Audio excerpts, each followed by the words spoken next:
Allez, parti pour le prix Bold Eagle, les meilleurs 5 ans qui s'affrontent pour le premier groupe 1 de ce formidable week-end. Cocktail du Dain, le favori est bien parti à l'extérieur avec Killmister également côté corde.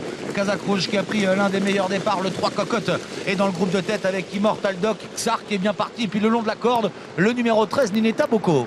Et quant au favori Cocktail du Dain, il évolue pour l'instant en 5e position à hauteur pratiquement de Kanat Belev, le numéro 16 Killmister très facile en tête avec Alexandre Abrivard pour sortir du premier tournant. Cocotte vient se placer en 2e position. Immortal Doc vient ensuite avec à son extérieur Kanat Belev. On retrouve ensuite Cocktail du Dain et puis au sein du peloton Executive K, le numéro 12 qui est en train de se rapprocher 5-6e à hauteur de Xar, le numéro 11. On ferme la marche pour l'instant avec Istasia. Killmister, le cheval américain, quel avantage devant les tribunes, qui va être relayé maintenant par le numéro 3 Cocotte avec Kanat Belev qui vient 3e. Cocktail du Dain vient en épaisseur, il est en 4e position.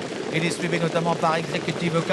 Immortal Doc est juste derrière les leaders avec Nineta Boko. Xar au sein du peloton rejoint maintenant à son extérieur par Kylian de Joud qui est en train de progresser. Et voilà l'attaque du millionnaire et favori de la course, le numéro 18 Cocktail du Dain qui vient dans un premier temps à hauteur de Cocotte qui a toujours l'avantage. Kanat Belev est bien placé ensuite avec Killmister, avec à l'extérieur Executive K qui continue de se rapprocher. Kylian de Joud également en profite pour se rapprocher. On joue plutôt les attentistes ensuite avec Immortal Doc, avec également Nineta Boko, de même que Xar, alors que Califlandia se place au sein du peloton dans le wagon de la 3e épaisseur. Kalsfella fermant toujours la marche. Le Cocktail du Dain a dû faire l'effort pour se rabattre aux commandes. C'est chose faite maintenant alors qu'il reste moins de 1500 mètres à parcourir. Cocotte en 2e position, Kylian de Joud 3e.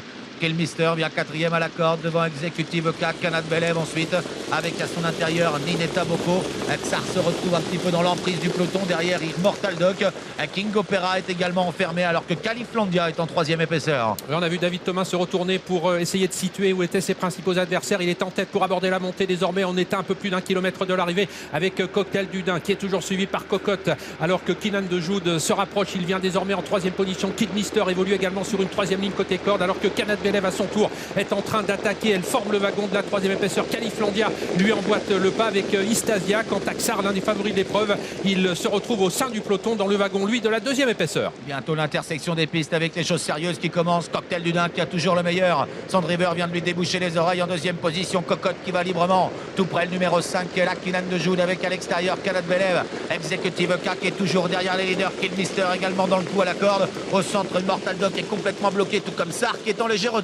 Et ils sont maintenant à 500 mètres de l'arrivée. Le peloton est encore assez groupé, même si Cocktail du Dain a toujours l'avantage à son extérieur. Kylian de Joud, on est bien placé également côté corde avec Cocotte, le numéro 3 avec Kanat Belev. C'est un petit peu plus dur pour cette dernière. À l'extérieur, essaye de progresser Califlandia, encore plus à l'extérieur. Istasia, le numéro 15, toujours Cocktail du Dain qui entre en tête dans ce prix Bold Eagle. Est-ce qu'il va tenir? Attention, il va être attaqué par Cocotte maintenant. Cocktail du Dain qui a toujours l'avantage, mais Cocotte se fait de plus en plus pressant. Et puis Istasia, la championne avec Björn Goop qui termine bien, le même que Xar, encore plus à l'extérieur. Et c'est maintenant le numéro 3 Cocotte qui a l'avantage, attaqué à l'extérieur par Istasia. Cocotte qui va remporter cette épreuve devant Istasia, la 3e place revenant au numéro 12 Executive K. Un couplet pour la Kazakh de Jean-Pierre Barjon, Cocotte et Istasia qui prennent les premières places de cette épreuve. On va regarder le passage du poteau. Cocotte associé à Mathieu Mauthier, Istasia associé à Björn Goop qui a refait un terrain considérable, et Cocotte